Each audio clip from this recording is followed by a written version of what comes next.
चाहे कोई भी त्यौहार हो, मेरा एक काम बहुत ही ज़्यादा ज़रूरी रहता है और वो होता है घर को ऐसा संभाल लेना कि कुछ दिनों तक मुझे घर के ऊपर बहुत फोकस करने की ज़रूरत ना पड़े। तो घर के साथ साथ एक चीज़ होती है अपने लिए भी। तो अब जो है सावन आ गया है तो मेरी पूजा तो चलेगी, तो उससे पहले मैंने सोचा मेहंदी और इंडिगो वगैरह अपने बालों में लगा लूँ। तो मॉर्निंग में ही एक दिन पहले सावन के यानी संडे को मैंने ये मेहंदी सोख करके रख दी थी, इसको मैं लगाऊंगी। मेरे हाथ पे निशान आ गया है, पता नहीं क्या हुआ है, कहीं ज़रूर टकरा गई होंगी, उससे निशान आ जाते हैं। बहुत जल्दी इस तरीके के नील मेरे हाथों में पड़ जाते हैं। शानू अभी सो रहा है, सुबह का टाइम है, मेहंदी लगा ली है और अब शुरू होगी मेरी सफाई। आज थोड़ा नहाने में देरी होगी तो मैंने सोचा कि ये काम जो मेहंदी वाला है ना, इसको भी निपटा लिया जाए। और जो डीप क्लीनिंग होगी वो ऐसी होगी, यानी जो सफाई होगी जो मतलब अब मैं कुछ दिनों तक उसके ऊपर फोकस नहीं कर पाऊंगी। जैसे जाले वगैरह हटाना हुआ, कोई भी सोफे वगैरह के पीछे सफाई करनी हुई, क्योंकि ये सारी चीज़ें मुझे खुद ही देखनी पड़ती हैं। तो इस तरह से आज जो है मेरी सुबह ही सुबह शुरू हो गई सफाई और घर का अरेंजमेंट। और घर की सफाई के साथ साथ एक चीज़ जो लगभग डेली ही मैं करने की कोशिश करती हूँ अगर टाइम मिलता है, और वो होता है किसी भी अलमारी की या जगह की थोड़ी सी सफाई करना। तो जैसे जो मेरी स्टेयर्स के नीचे जो ये बनी हुई हैं थोड़ी सी अलमीराज वगैरह ना, इसमें थोड़ा सा सामान इसलिए फैल गया था क्योंकि अभी मैंने एक जगह ना नल लगवाया था तो उसका थोड़ा बहुत सामान यहाँ रखा था, तो ये सारा मतलब गड़बड़ हो गया है। और वैसे भी जब एक जगह को हम बहुत ज़्यादा दिनों तक साफ़ नहीं करते हैं तो वो थोड़ी सी फैल तो जाती ही है। तो इसी तरह से मैंने कुछ अपनी जो अलमीराज होती हैं उनको भी साफ किया और बहुत ढेर सारा जो बेकार का सामान होता है ना उसे मैंने फेंक भी दिया।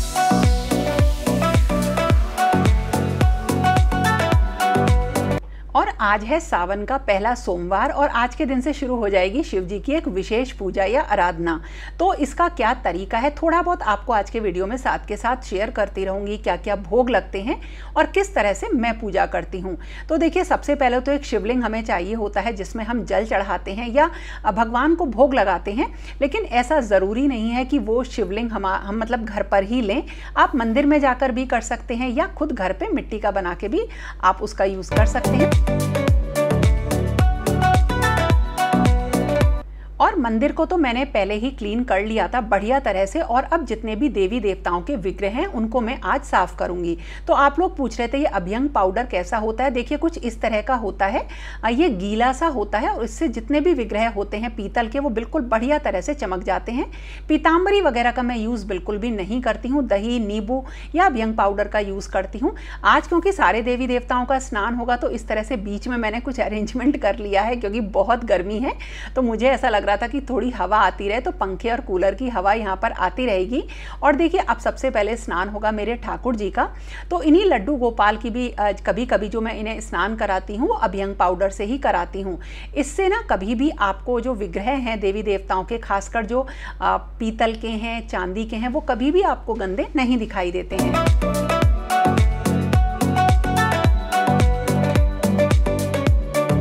और आज तो मैंने ना सुबह से ही काम करना शुरू कर दिया है, क्योंकि सारे ही भगवान जी का स्नान कराना है। और आज ना मेरी तबीयत बिल्कुल भी सही नहीं है, ऐसा लग रहा है कि फीवर आ रहा है, लेकिन ये सारे काम ज़रूरी होते हैं, इनका एक दिन बिल्कुल विशेष होता है। तो हम थोड़ा सा अपना ध्यान रखने के साथ साथ जो अपने त्योहारों की चीज़ें हैं उनको भी अगर मैनेज करें तो अच्छा रहेगा। एक दिन पहले ही ये सारी तैयारी करके रख ली थी तो आज काम काफ़ी आसान हो गया है। तो अब शिव जी को सबसे पहले मैंने जल से स्नान कराया है। जल में थोड़ा सा गंगा जल मिला लिया था, अभ्यंग पाउडर से इनको भी थोड़ा सा स्नान कराऊंगी। और उसके बाद जो शिव जी का स्नान होगा वो होगा अभिषेक से, मतलब आज उनका अभिषेक होगा। तो जिस भी देवी देवता का दिन होता है तो महीने में एक बार उनका अभिषेक हो ही जाता है। तो अभिषेक करने के लिए मैं कुछ चीज़ों का यूज़ करती हूँ, आपको बता देती हूँ। तो जैसे आज मैंने थोड़ा सा कच्चा दूध ले लिया है और इसके साथ ताज़ी जमी हुई दही है और बूरा है, इसके साथ शहद लिया है और थोड़ा सा देसी घी। और इसके अलावा और भी चीज़ें हैं जिनसे हम शिव जी को अर्पण करेंगे। तो वो आप शिवलिंग को भी अर्पण कर सकते हैं और या फिर आप मंदिर जाके भी उन चीज़ों को अर्पण कर सकते हैं। तो अब ये सारा सामान आ गया है और हम सब मिलकर अब भगवान शिव का अभिषेक करेंगे। तो मेरे पास जो उनका विग्रह है मैं उन्हीं का अभिषेक करूंगी।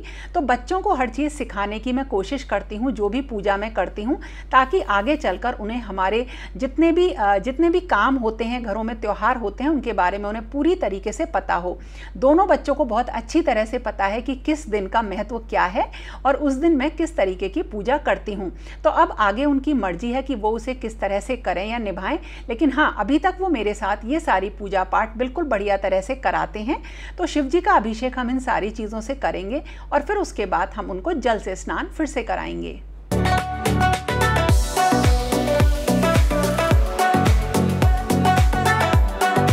सावन के महीने में भगवान जी का मैं श्रृंगार भी चेंज करती हूँ। जितने भी भगवान हैं तो उनके लिए मैं कुछ नया श्रृंगार लेकर आई थी, आपके साथ शेयर किया था। तो आज अब सारे भगवान जी ने स्नान कर लिया है, श्रृंगार चेंज करूँगी, वस्त्र चेंज करूँगी और उसके बाद शुरू हो जाएगी पूजा। तो पूजा बिल्कुल नॉर्मल है, जो भी आप पाठ करना चाहें वो पाठ कर सकते हैं। और इसी के साथ साथ जो कुछ विशेष भोग शिव जी को अर्पण होते हैं वो सब मैंने अर्पण किए। और एक चीज़ और, एक दीपक मैं ज़रूर जलाती हूँ जो पूरे दिन जलता रहेगा। और ये तो ना मैंने जैसे कल जलाया था तो ये सुबह तक जलता रहा, तो अभी ये जल रहा है। और इसका कारण ये है कि दिन में मैं कई बार पाठ करती हूँ, जैसे जैसे मुझे समय मिलता है। तो ये दीपक जो है भगवान शिव के सामने जलता रहता है। और ये घी का दीपक है जिसे मैं भगवान के सामने अलग से जलाती हूँ। और जो भी पाठ मैं करती हूँ वो करती हूँ अपने हवन के बाद। तो पूजा करना, दीपक जलाना और हवन करने के बाद शुरू हो जाएंगे पाठ।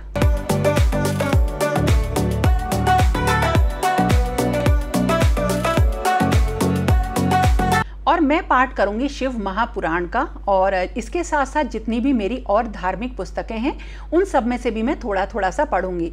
आप लोग एक बार मुझसे पूछ रहे थे कि मैंने जो है जितनी भी मेरी पुस्तक हैं उन सब पे बहुत ही अच्छा एक कवर चढ़ा रखा है। मैं इनको घर पर ही बनाती हूँ। ये वीडियो मैंने आपके साथ शेयर किया था काफ़ी पहले कि किस तरह से ये कवर बनाया जाता है। आप डिस्क्रिप्शन बॉक्स चेक कर लेना, मैं फिर से इसका लिंक दे दूँगी वीडियो का। तो इस तरह से मैं कभी कभी तो अगर कवर पुराने हो जाते हैं तो उन्हें बदल भी देती हूँ।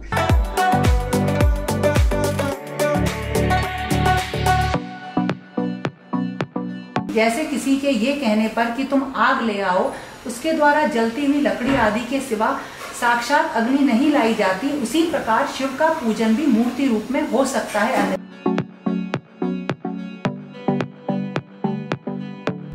वैसे तो मैं जो है सोमवार के व्रत रखती हूँ, जो सावन के सोमवार होते हैं, और उस दिन भोग लगाती हूँ भगवान को। लेकिन इसके अलावा पूरे ही सावन के महीने में भगवान शिव को अलग अलग तरीके के जो उनके प्रिय भोग होते हैं वो मैं ज़रूर अर्पण करती हूँ। तो डेली कुछ ना कुछ मैं बना ही लेती हूँ। और उससे क्या होता है, एक नई चीज़ भी हम सीख जाते हैं और कोशिश करते हैं कि वो मीठी ही हो। तो जैसे देखिए, एक ये बनती है ना फ्रूट क्रीम, तो इसके लिए आपके पास कोई भी घर में क्रीम पड़ी हो वो ले लीजिए, थोड़ी सी इसमें दही मिक्स कर लीजिए और जो भी घर की मलाई हो वो मिक्स कर लीजिए।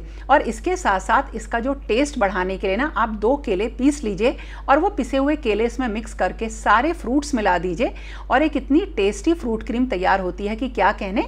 और अगर आपके पास आइसक्रीम एसेंस है ना, या कुल्फी एसेंस है, वो इसमें मिला दीजिए तो बिल्कुल ऐसा लगेगा जैसे शादियों वाली फ्रूट क्रीम होती है ना, वो बन गई है।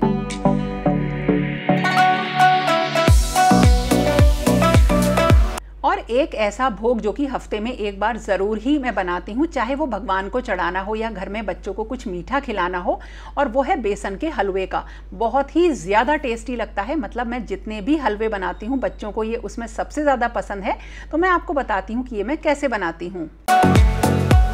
बेसन का हलवा बनाने के लिए मैंने लिया सबसे पहले पानी और चीनी। पानी लिया है 3/4 कप और चीनी लिए 1/2 कप। 3/4 कप का मतलब है करीब पौना कप के करीब। और इसमें केसर डाल दी है और अब मैं इसको तब तक गैस पे रख के चलाऊंगी जब तक कि चीनी इसमें घुल नहीं जाती है। बहुत अलग अलग तरीके से हलवा बनता है, लेकिन मैं कुछ इस तरह से ही बनाती हूँ। चाशनी नहीं बनानी है, बस इतना हमें इसको गैस पे रखना है कि चीनी इसमें बिल्कुल बढ़िया तरह से घुल जाए। इसको ठंडा हो जाएगा, अब इसे हम अलग रख देंगे और अब तैयारी करेंगे हलवे की। बेसन 1 कप लिया है और सूजी इसमें 3-4 बड़े चम्मच डाल लेंगे हम। और जैसे अगर हमारा बेसन और सूजी 1 कप है तो घी लेंगे हम आधा कप। तो थोड़ा सा ही घी डालेंगे, पूरा घी नहीं डालेंगे, हाफ जो है घी डालेंगे। और पहले जो सूजी है उसको थोड़ा सा चला लेंगे, क्योंकि सूजी थोड़ा देर में भुनेगी, बेसन जल्दी भुनता है। सूजी को जब इसमें चला लेंगे तो बेसन हम इसमें थोड़ा धीरे धीरे करके डालेंगे, नहीं तो क्या होता है बेसन में गुठले पड़ जाते हैं। बिल्कुल एक स्मूथ जो होता है ना बेसन बनकर नहीं आता है हलवे में, आपको मुंह में आएंगे गुठले। चाहे मूंग की दाल का हलवा हो, चाहे कोई सूजी का हलवा हो, ये सबको फेल कर देता है। और इसमें हम धीरे धीरे करके ही डालेंगे घी। घी और बेसन दोनों को धीरे धीरे करके ऐड करेंगे, भूनेंगे। इसमें हल्की सी खुशबू जब आने लगेगी और आपको दिखेगा कि ये थोड़ा सा गहरा पीला हो गया है, सुनहरा नहीं करना है, बस इतनी देर तक हमें इसे बिल्कुल धीमी आंच पर भूनना है। जब आंच ज़्यादा धीमी हो जाए तो आप थोड़ी सी जो है फ्लेम बढ़ा सकते हैं। और देखिए इस तरह से ये एक स्मूथ सा जो है बिल्कुल हलवा जो है भुन गया हमारा बेसन और सूजी। और अब हम इसमें डालेंगे थोड़े से जो दूध होता है उसके छींटे डालेंगे, 3-4 बड़े चम्मच। जैसे ही इसमें दूध डाला देखिए कैसे बुलबुले से इसमें आते हैं। इससे क्या होता है, थोड़ा सा एक तो बेसन ठंडा होता है और ये दानेदार हो जाता है हलवा जो होता है, नहीं तो बिल्कुल आपको बिल्कुल लेई जैसा हलवा लगेगा। आप इसमें अगर दूध नहीं है तो थोड़ा सा पानी के छींटे डालिए और फिर भूनिए। और हमने जो ये चीनी का और पानी का घोल बना रखा है इसको भी अब हमें धीरे धीरे करके डालना है। और जब आप इसमें डालेंगे तो इसे स्मूथ सा आपको ऐसा लगेगा कि ज़्यादा पतला सा पेस्ट बन गया है, लेकिन ये अपने आप भूनते भूनते जो है बिल्कुल सही हो जाता है। एक इतना टेस्टी ये हलवा है ना कि आप अगर इसे बनाएंगे तो बच्चों को ये बहुत ज़्यादा पसंद आएगा। मतलब शानू करण को सारे जितने भी हलवे होते हैं ना उनमें ये सबसे ज़्यादा पसंद है। अब हम इसे भूनेंगे धीमी आंच पे, धीमी क्या मीडियम आप फ्लेम रखिए और अपने आप ये गाढ़ा होता चला जाएगा। और देखिए ये बिल्कुल हलवे की तरीके से बदल जाएगा। अगर आप कुछ मेवे वगैरह खाते हो तो वो अभी डाल सकते हैं। जब ये बिल्कुल भुन जाए तो थोड़ा सा इसमें चिकनाहट देने के लिए लास्ट में इसमें थोड़ा सा घी डाल के भूनेंगे, जिससे हलवे का कलर और अच्छा हो जाएगा। देखिए बिल्कुल कितना बढ़िया कलर का बिल्कुल पीले रंग का जो हलवा होता है वो तैयार हो गया है।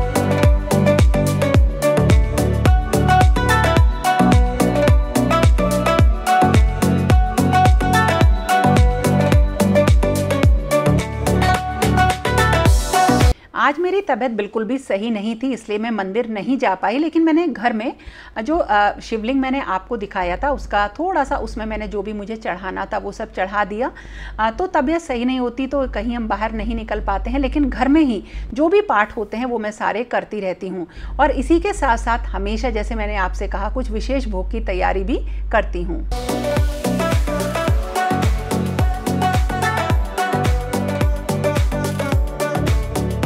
और अब जो मैं आपको भोग की रेसिपी बता रही हूँ वो बहुत ही झटपट बनने वाली है और बहुत ही आसान है, फटाफट आप बना लेंगे। और वो है बेसन के बहुत ही बढ़िया वाले आसान से रोल बनाने की। तो चलिए उसको देखते हैं। तो मैंने आधा कप तो घी लिया है और इसमें 1.5 कप बेसन डाला है और इनको अब मुझे थोड़ा सा भूनना है। जब बेसन को भूनते हैं तो वो आपको शुरुआत में काफ़ी ड्राई लगेगा, गुठले पड़ जाएंगे, लेकिन धीरे धीरे ये बिल्कुल अच्छी तरीके से भुन जाएगा। बस ध्यान रखिए बिल्कुल लो फ्लेम में हमें इसको भूनना है। अब बेसन को भी चलाते रहना है और ये क्योंकि धीमी आंच पे हमने रख रखा है तो लगातार इसका ध्यान रखना है। ये पिस गया है दरदरा। और जो बेसन है जब वो भुन जाता है तो वो थोड़ा सा घी छोड़ने लगता है। कच्चा बेसन हमेशा घी को एब्जॉर्ब करता है और बेसन भुनने के बाद उसे छोड़ता है। देखिए अब बेसन भुन गया है और थोड़े से इसमें दाने आने लगते हैं। करीब 20-25 मिनट में ये भुन जाता है धीमी आंच पर। और अब इसको मैं गैस बंद करके ठंडा होने के लिए रख दूंगी।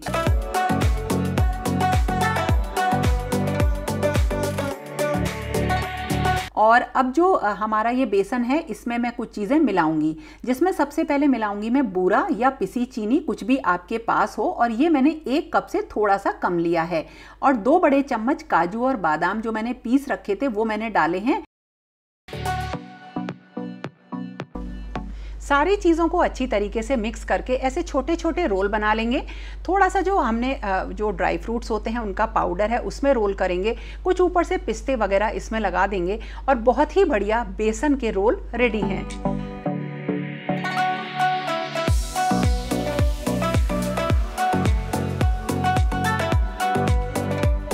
आज का दिन थोड़ा सा तबीयत खराब होने की वजह से थोड़ा सा मुश्किल से कटा, लेकिन हाँ मेरी पूजा पूरी हुई, पूरा सारा काम मैंने बहुत अच्छे से किया।